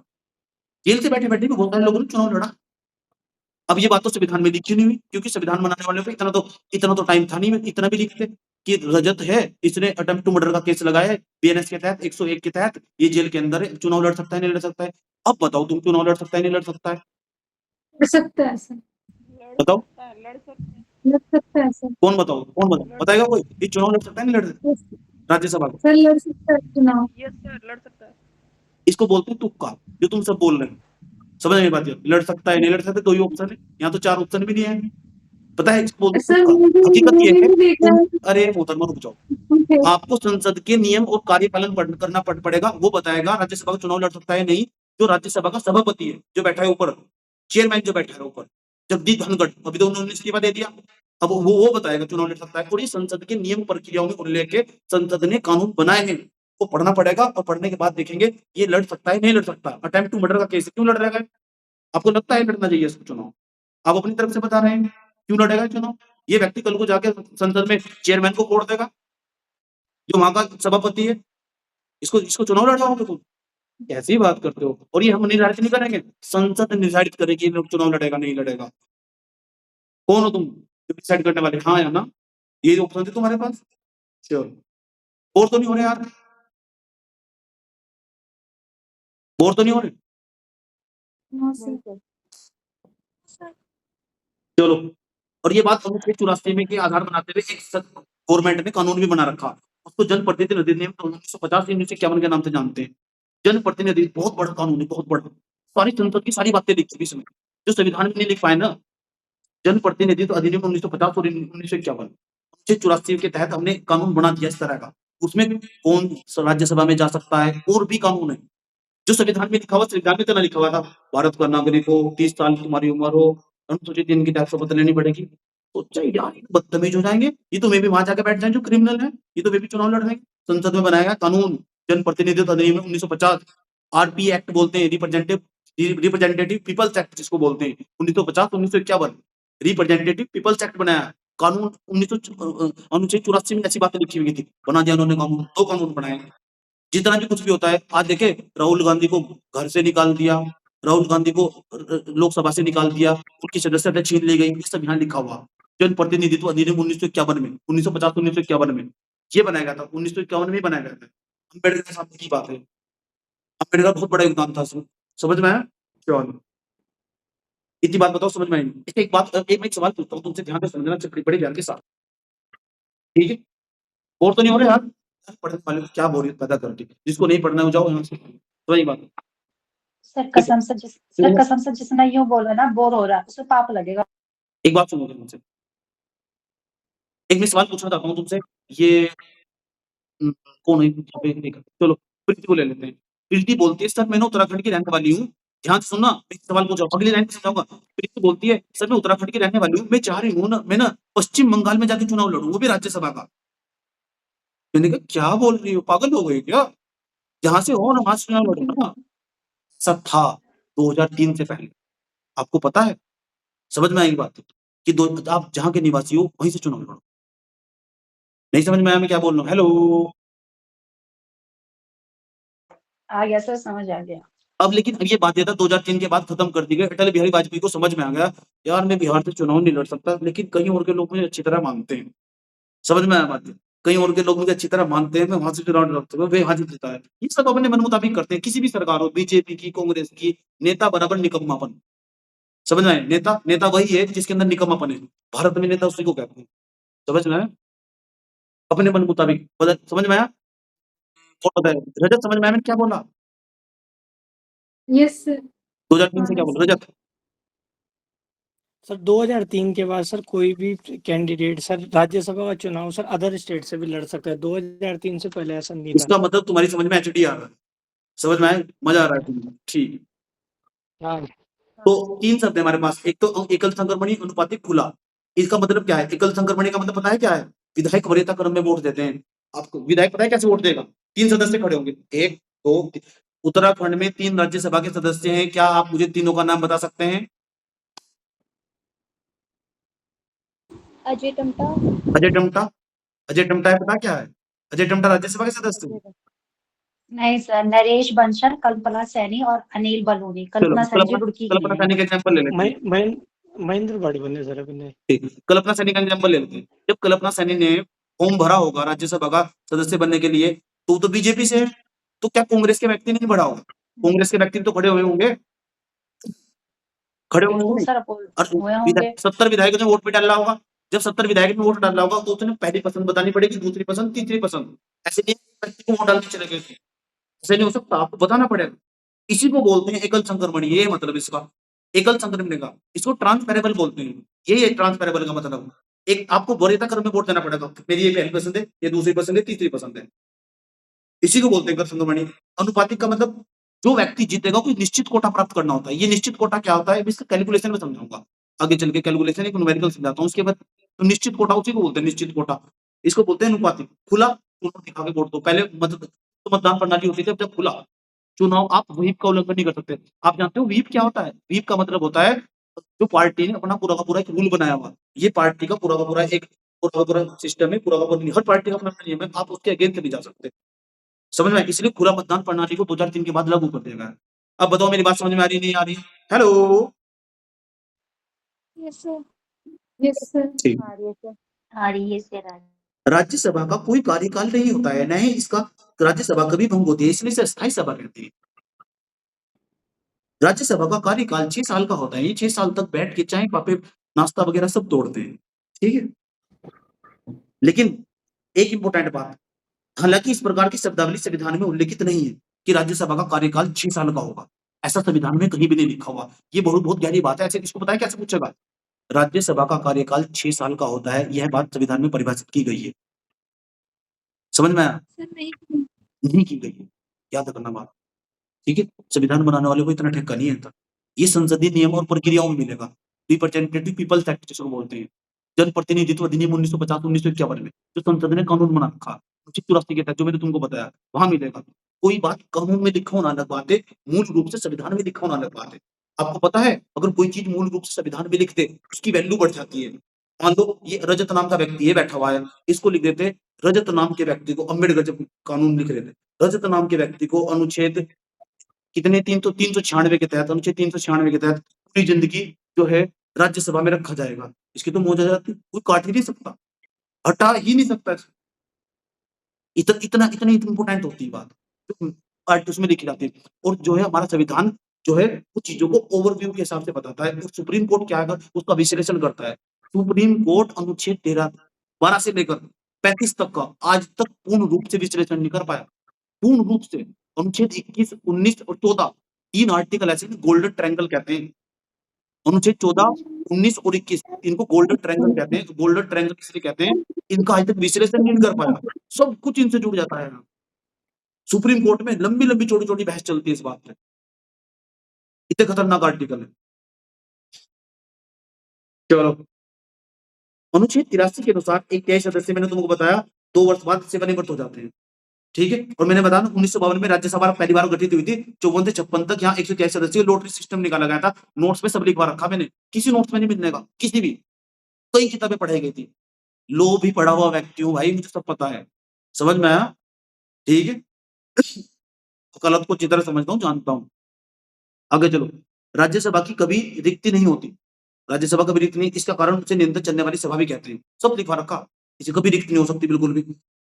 राज्यसभा के सदस्यों का चुनाव विधानसभा के निर्वाचित सदस्यों द्वारा किया जाता है। विधानसभा के सदस्यों को जो निर्वाचित सदस्य, इसी कारण से इसे राज्यों की सभा भी कहते हैं। इसी कारण से कहते हैं राज्यसभा सदस्य के हितों का, राज्य के हितों का प्रतिनिधित्व करती है। राज्य का जो हित है उसका प्रतिनिधित्व करती है। प्रतिनिधित्व रिप्रेजेंट करना, राज्य के बारे में बताना। मैं इस राज्यसभा क्षेत्र से आती हूँ, मैं इस राज्यसभा क्षेत्र से आता हूँ, मुझे यहाँ की समस्याओं का समाधान करना है। महोदय मेरे क्षेत्र में ये प्रॉब्लम है, महोदय मेरे क्षेत्र में कोई हॉस्पिटल नहीं है, वहां जा बोलते हैं वहां पे जाके।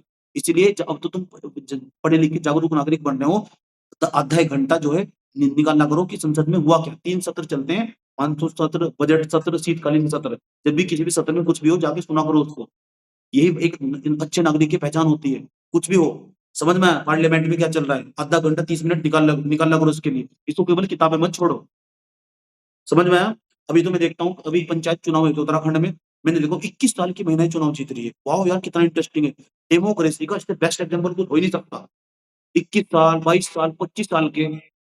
समझ में आया? हमारे यहाँ लोगों के अंदर राजनीतिक चेतना बहुत कम होती है। आपको पता है, लोकसभा में इतने सालों के बाद भी केवल 74 महिलाएं। इतने साल हो गए हमको यार, 543 में क्या 74 महिलाएं? क्या महिलाएं सक्षम नहीं है? आपको पता है लोकसभा में कितने, राज्यसभा में टोटल कितनी महिलाएं? 30 के आसपास, 24 के आसपास, बस। 245 में 24 महिलाएं। क्या महिलाएं इतनी सक्षम नहीं है? कितनी बुरी बात है। आपको पता है, एक इंटरेस्टिंग फैक्ट बताता हूँ। राज्यसभा में एक होता है आपके पास चेयरमैन जिसको बोलते हैं, राज्यसभा का सभापति। एक होता है उपसभापति, जब उसको बुखार चढ़ जाता है वो आता है उसकी छुट्टी की जगह, कि आज वो बैठेंगे। देखते हो तुम्हें बदलता रहता होगा। आज तक एक भी महिला, इस 75 साल के इतिहास के अंदर अब तक एक भी महिला उपसभापति नहीं बनी। बस धिक्कार है तुम्हारी जिंदगी पे। इसका मतलब लोकतंत्र मैच्योरिटी की अवस्था में नहीं आता। अब जितनी महिलाएं मुझे सुन रही हैं, ये क्या, मैं उनसे कुछ सवाल पूछता हूँ, क्या आप चुनाव लड़ना पसंद करेगी? अभी इनका आंसर अधिकांश का होगा ना। मैंने कही थी घर वालों से। मेरा भाई कह रहा तुझे एक भी वोट नहीं मिलने का। समझ में आया? एक भी वोट नहीं मिलने का। राजनीतिक चेतना ही नहीं है ना, बहुत कम लोगों के अंदर राजनीतिक चेतना है। और ये बहुत बुरी बात है इस सिस्टम की जहां हम रहते हैं। कभी उनको बाहर निकालने का इस तरह का मैकेनिज्म तैयार किया गया। आप सोचो ना, 543 में केवल पिछली बार 78 महिलाएं थी, इस बार तो और भी कम हुई, 74 हो गई। ये 18वीं लोकसभा है, 18 बार चुनाव हो चुके लोकसभा के, 74 महिलाएं केवल, 74। आपको पता है सबसे ज्यादा महिलाएं कहां से हैं?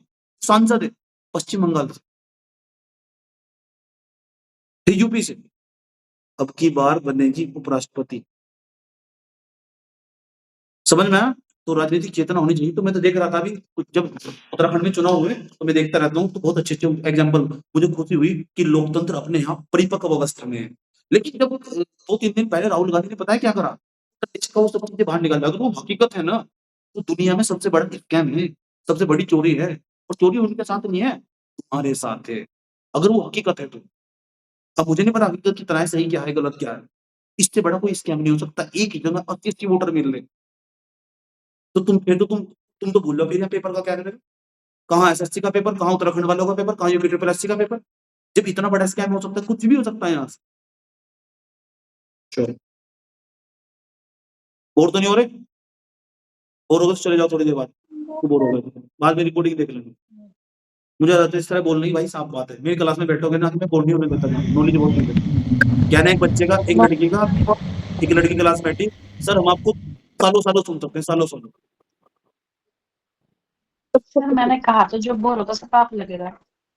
83 हो गया, ये भी हो गया हमारे पास। चलो उसके बाद आ जाओ हमारे पास, क्या लिखा हुआ था नोट में, देख के बताओ क्या लिखा हुआ। सर राज्यसभा के सदस्यों के चुनाव के संदर्भ में फॉर्मूला। अच्छा, फॉर्मूला छोड़ दो, अनुपातिक कोटा यूज होता है, याद रखना, निश्चित कोटा प्राप्त होना, ये न्यूमेरिकल है, बाद में समझाऊंगा। मैं जाता हूँ तुमको लेके शपथ एवं प्रतिज्ञान पे, शपथ पे चला, शपथ एवं प्रतिज्ञान पे है क्या? हेलो, अनुच्छेद 99 में साफ साफ लिखा हुआ, संसद के सदस्यों को राष्ट्रपति और उनके द्वारा नियुक्ति के द्वारा शपथ प्रतिज्ञान किया जाता है। अनुच्छेद 99 में लिखा हुआ है। शपथ और प्रतिज्ञान के प्रारूप का अनुच्छेद उल्लेख अनुसूची 3 में है। अनुसूची 3 में साफ साफ लिखा हुआ है कैसी शपथ लेंगे, राज्यसभा के सदस्य कैसे शपथ लेंगे, किस चीज की शपथ लेंगे, क्या शपथ लेंगे, क्या करेंगे बैठ के, ये अनुसूची 3 में। ठीक है, याद रखना। एक इंपोर्टेंट नोट में लिखवा रखा मैंने, व्यवहार में निर्वाचित सदस्यों को सभापति और मनोनीत सदस्यों को राष्ट्रपति शपथ दिलाते हैं। इंपोर्टेंट बात, बड़ी इंपोर्टेंट बात, बार बार। राज्यसभा के सदस्य आए, 238 सदस्य आए, संघ शासित प्रदेशों से, यूनियन टेरिटरी से, और स्टेट होंगे राज्यों से। 238 सदस्य आए, 12 सदस्य मनोनीत हुए। गृह मंत्रालय की सिफारिश पर गृह मंत्री ने कहा, जो गृह मंत्री जिसको चाहेंगे उसको 12 सदस्य बुला लेंगे। कोई खेल के, कोई कला के, कोई संगीत के क्षेत्र से होगा, जो उनके जानने पहचानने वाला होगा, जो उनको ज्यादा पैसे दे देगा। हकीकत ये है, ठीक है, वहां चलता है पैसा, जो उनको मोटी रकम दे देगा वो जाएगा अंदर। समझ में आया? तो सुन लो ध्यान रखो। चलो, तो हम आपको बात बता रहे थे भाई, एक काम करो कि जो शपथ इनको दिलाएगा कौन? तो एक तो जो मनोनीत सदस्य होते हैं, 12 मनोनीत सदस्य, उनको तो दिलाई जाती है राष्ट्रपति के द्वारा शपथ। और जो हमारे पास निर्वाचित सभापति होते हैं, उनको दिलाते हैं सभापति से शपथ। सभापति को ही उपराष्ट्रपति कहते हैं। जो राज्यसभा का सभापति होते हैं वही उपराष्ट्रपति। उसके 2 काम है, एक तो राज्यसभा का सभापति होना और एक उसका उपराष्ट्रपति होना। याद समझ में आई? 2 काम करता है, एक तो राष्ट्रपति होता है वो, और एक राज्यसभा का सभापति होता है। समझ में आया मैं क्या बोल रहा हूँ? हेलो, 2 काम है उसमें। जगदीप धनखड़ इस टाइम उपराष्ट्रपति का पद खाली है, जाओ पढ़ लो। अब राज्यसभा के सदस्यों में से अपने को सभापति के रूप में चुनते हैं। राज्यसभा के सदस्य अपने में से सभापति के रूप में चुनते हैं। अब राज्यसभा का सभापति बनना तो फिर क्या करेंगे?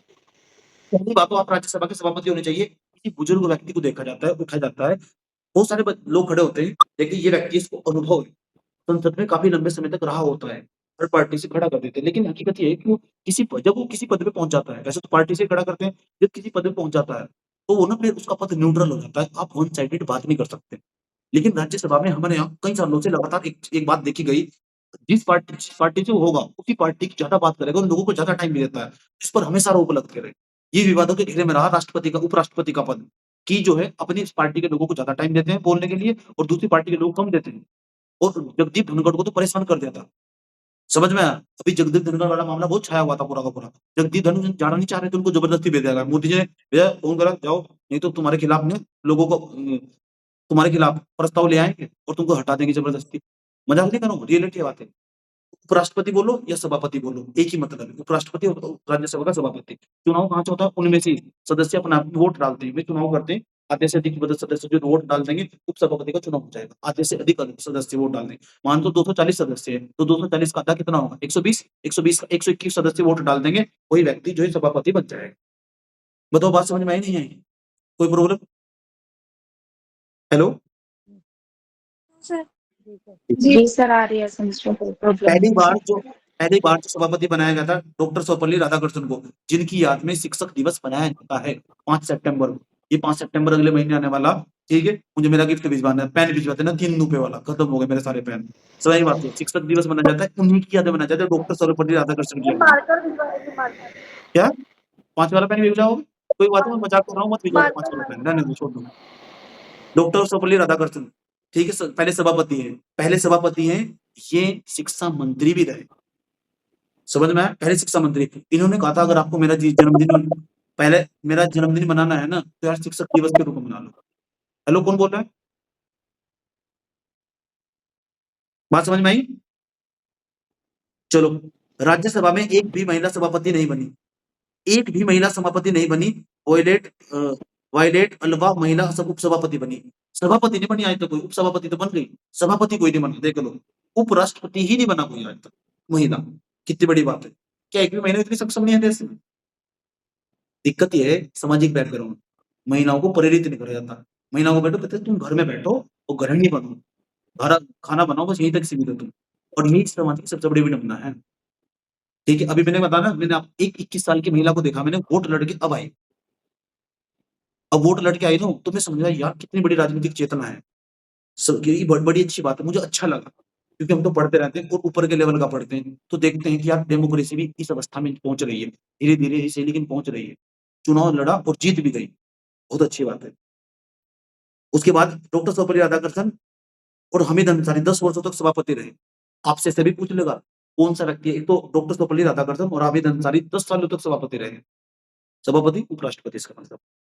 नजमा हेपतुल्ला सर्वाधिक समय तक 17 साल तक उपसभापति रही, नजमा हेपतुल्ला, याद रखना बात है, क्या नाम है? नजमा हेपतुल्ला, सबसे अधिक समय तक। मैंने सारा लिख रखे, जा ही नहीं सकता सवाल बाहर, तुम चाहे इससे पढ़ के नेट का एग्जाम दे दो तब भी नहीं कर सकता। आगे चलो, प्रतिभा देवी सिंह पाटिल एकमात्र राष्ट्रपति जो उपसभापति भी रह चुकी है, ये राष्ट्रपति भी बनी, उपसभापति, लेकिन सभापति ये भी नहीं बनी, उपसभापति थी और इनको राष्ट्रपति बनाया गया, प्रतिभा देवी सिंह पाटिल। क्या इतना करते हो? एक महिला के हाथ में तो बागडोर देती, तख्ता पलट करके रख दिया, तुम बताया ताकत क्या है, महिलाओं में क्या ताकत होती है, समझ में आएगा? रात 1971 में रात में बांग्लादेश पैदा कर दिया, रात में, इतनी हिम्मत। राष्ट्रपति को जाके बोल गई, पता है किसके? अमेरिका के, जो औकात में रहना तमीज से, नहीं सुनेंगे तुम्हारे, भागो यहाँ से, इतनी हिम्मत थी। ये इंदिरा गांधी है, एक बार देखो तो महिलाओं के हाथ में बागडोर, ये पता लगेगा। आज से कम 500-600 साल बाद इस दुनिया पर महिलाओं का शासन हुआ, कम से कम 500-600 साल बाद, और तुम्हारी उम्र 40 साल भी वैसे ही। चलो, राज्यसभा के संदर्भ में विशेष प्रावधान है हमारे पास, पहला पॉइंट। दूसरा पॉइंट, राज्यसभा खत्म हो गया हमारा, ठीक है, राज्यसभा के बारे में खास पॉइंट है। चलो एक और बता दो, राज्यसभा एकमात्र सदन है जिसका सभापति उसका सदस्य नहीं होता। इंपोर्टेंट बात बता रहा हूँ तुमको, राज्यसभा एकमात्र सदन है जिसका सभापति राज्यसभा का सदस्य नहीं होता, वो राज्यसभा में होगा लेकिन उसका सदस्य नहीं कहलाएगा, समझ में आई बात? आगे चलो, 64 और 89 के तहत उपराष्ट्रपति राज्यसभा का पदेन सभापति होता है, पदेन सभापति होते हैं, इसका मतलब क्या? उपराष्ट्रपति राज्यसभा का पदेन सभापति होते हैं। सभापति सामान्य गतिविधियों में मत नहीं देते। मान लो अगर आपको राज्यसभा में कोई बिल पास करवाना है, ठीक है, चलो मैं एक बिल पास करवाना, ध्यान से सुना मेरी बात, मुझे एक बिल पास करवाना है राज्यसभा में कि जो महिलाओं की उम्र ना शादी की 18 से 21 कर देनी चाहिए। लड़कों को तो 21 साल है कि 21 साल, और लड़कियों को 18 साल है, क्यों भाई 21 क्यों नहीं करते उसको? मैं चाह रहा हूँ एक ऐसा बिल पास हो, पहले वो राज्यसभा में रख दिया, राज्यसभा में बिल को रख दिया, सब सदस्यों ने पढ़ा, उसको पठन हुआ, सबने कहा मैं वोट दे रहा हूँ, पता लग गया 240 सदस्य आए थे उस दिन, 240 में से 120 ने कहा नहीं होना चाहिए बिल पास, 120 ने साइन कर दी पास होना चाहिए, मामला अटक गया। बिल तो पास तभी होगा जब ज्यादा सदस्य एक पक्ष में होंगे, तो 100 तो बराबर होगा। ऐसी कंडीशन जब भी आ जाए तो सभापति खुद वोट देंगे, जिसको उपराष्ट्रपति कहते हैं, तो सभापति वोट देता है, वैसे तो वोट नहीं देता, लेकिन अगर वोट बराबर हो जाए तब सभापति भी वोट देते हैं। बताओ इतनी बात समझ में आई नहीं आई? हेलो हेलो, सो गए तुम? चलो सो जाओ। आगे सर। अनुच्छेद 67 के तहत 67 लिखा, उपराष्ट्रपति को हटाने के लिए पहल सदस्य सभापति करते, उपराष्ट्रपति को हटाना पड़ गया तो राज्यसभा ही सबसे पहले पहल करेगी। उन्हीं की, अगर आप ऐसे नहीं हो सकता कि उपराष्ट्रपति को सभापति को हटाना पड़ गया तो राज्यसभा में जाओगे ना, लोकसभा में जाओगे, राज्यसभा ही पहल करेगी, समझ में आया? वही बताएगी इसी को जो ही हटाना, तत्कालिक सदस्य की बहुमत से हटाया जा सकता है। बहुमत का मतलब है अगर 240 सदस्य है, 121 सदस्य वोट डाल दे तो सभापति हट जाएंगे अपने पद से।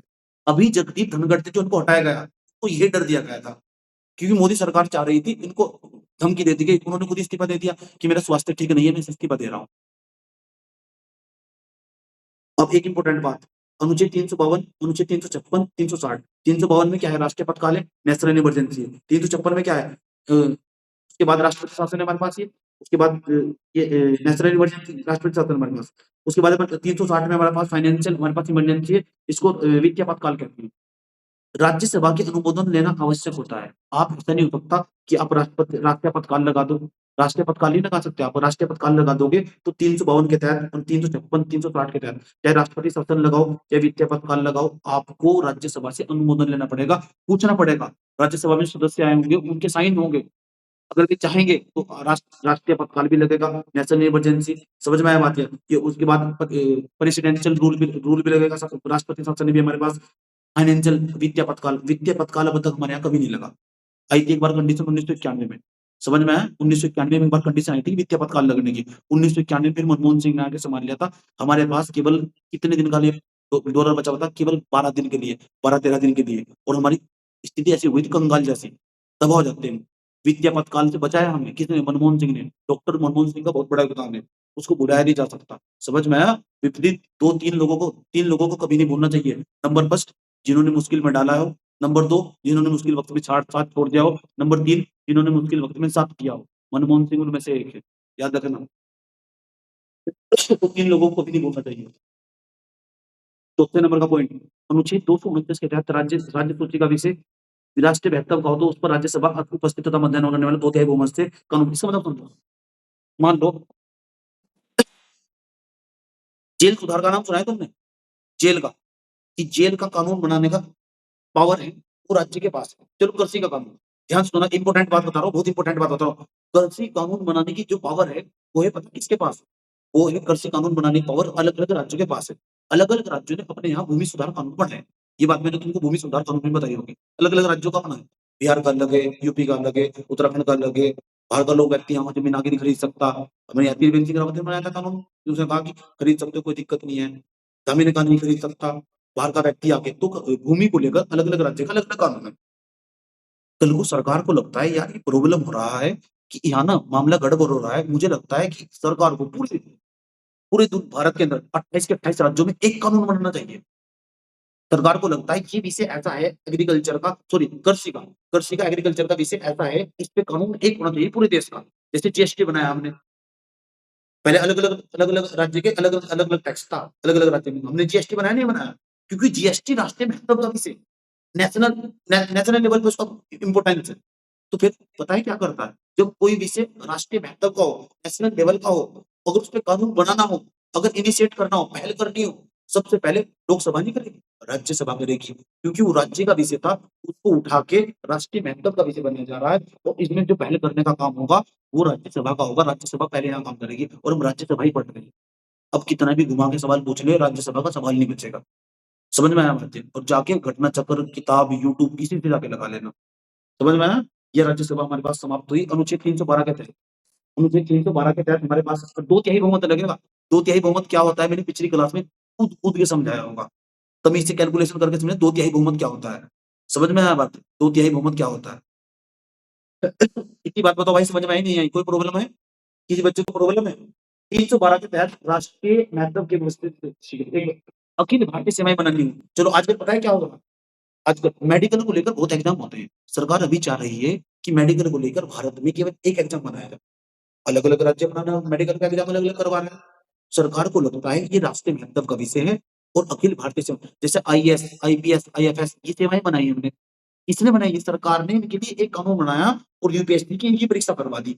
समझ में आया बात? अखिल भारतीय स्तर की सेवाएं, IFS, Indian foreign service, IPS, Indian police service, IAS, Indian administrative service, ये राष्ट्रीय महत्व का विषय था। इस पे कानून बनाने का काम है। अनुच्छेद 312 के तहत अखिल भारतीय सेवाओं को सर्जन करने का काम, अखिल भारतीय स्तर, ऑल इंडिया लेवल की जो सर्विस होगी उसको बनाने का काम होगा। सबसे पहले जिसको कानून बनाना हो, तो कानून बनाने में सबसे पहले लोकसभा सबसे पहले इनिशिएट नहीं करेगी, पहल नहीं करेगी, शुरुआत नहीं करेगी, शुरुआत करेगी हमारी राज्यसभा। ये राज्यसभा की ताकत है। अगर अखिल भारतीय सेवाएं, ऑल इंडिया मेडिकल सर्विस की बात चल रही है, ऑल इंडिया जुडिशियल सर्विस की बात चल रही है, लोग बनने नहीं दे रहे। ऑल इंडिया जुडिशियल सर्विस जो का भी एग्जाम होना चाहिए, क्यों नहीं होना चाहिए जो का एग्जाम? समझ में आया? क्योंकि आपको पता है हमारे यहाँ कैसी व्यवस्था है। अभी मैं आपको सुप्रीम कोर्ट, हाई कोर्ट पढ़ाऊंगा। गिने चुने 20-30 परिवार हैं, उन्हीं के लोग जज बन रहे, उन्हीं के लोग supreme court, high court collegium प्रक्रिया। हाई कोर्ट में वकील बन रहे। जब मैं आपको पढ़ाऊंगा तो आपके आंखें खुल जाएगी, यार सच्ची बताओ ये लोग राज कर रहे। और सरकार ने, मोदी सरकार ने एक अच्छा काम करा भी था, 99वां संविधान संशोधन जिसको एनजैक बोलते हैं, नेशनल जुडिशियल अपॉइंटमेंट कमीशन बनाया था सरकार ने, सुप्रीम कोर्ट ने उसको रद्द कर दिया पूरी तरह, क्योंकि वे चाहते हैं उन्हीं के बेटे डीवाई चंद्रचूड़ गए, फिर उनका भी परिवार है, उनके परिवार में से क्या है, फिर उनके बच्चे बनेंगे, फिर उनके बच्चे बनेंगे। ये क्या चल रहा है? क्यों नहीं बदलाव होना चाहिए? अगर कल इनमें बदलाव होता है, एक ऑल इंडिया जुडिशियल सर्विस बनाई जाती है, तो इसका सबसे पहली बार जो काम करेगी वो राज्यसभा करेगी। ये मैं तुम्हें समझाना चाह रहा हूँ। तो हमारी राज्यसभा समाप्त हुई, बोलो स्वाहा। स्वाहा। तो आपको हमारा लेक्चर कैसा लगा ये हमको जरूर लिखिएगा। समझ में आया? बढ़िया बढ़िया। अच्छा लगा? सर लिखना क्या, यही बता देंगे, उम्दा था उम्दा था। क्या? छा गए सर, तुसी छा गए। उस राज्यसभा में खड़े उठ जाओ सर, राज्यसभा के लिए खड़े उठ जाओ अब। क्या? सर राज्यसभा के लिए खड़े उठ जाओ आप। अच्छा, अब मेरी बात बताओ, राज्यसभा का समझ में आया नहीं आया? अब राज्यसभा, अब तुम ये जो नोट तुम्हारे सामने रखा हुआ ना, इसको 10 मिनट नहीं लगे तुमको पढ़ने, 10 मिनट में चला गया सबको पढ़ा हुआ। क्वेश्चन लगा लो जाके इसके बाद। सर घटना चक्र 2021 वाला चल जाएगा, मेरे पास 2021 का पढ़ा हुआ है पॉलिटी का। कुछ नहीं लिखा हुआ, बड़ी किताब लगाओगे, बड़े सवाल पढ़ोगे, बार बार उसी चीज को पढ़ोगे, एक ही नोट और बस ऑब्जेक्टिव क्वेश्चन, एक ही नोट ऑब्जेक्टिव क्वेश्चन, रिवीजन करो, डेली पढ़ो। समझ में आया? नहीं सर, मेरे पास घटना चक्र 2021 की है। कोई किसी भी पढ़ रहा, 2023 की हो, 21 की हो, 22 की हो, होना चाहिए घटना चक्र की किताबों की। ठीक है सर। कितनी बात बताओ, समझ में आई नहीं? कोई प्रॉब्लम? Yes sir. कल को हम मिलते हैं लोकसभा में, ठीक है?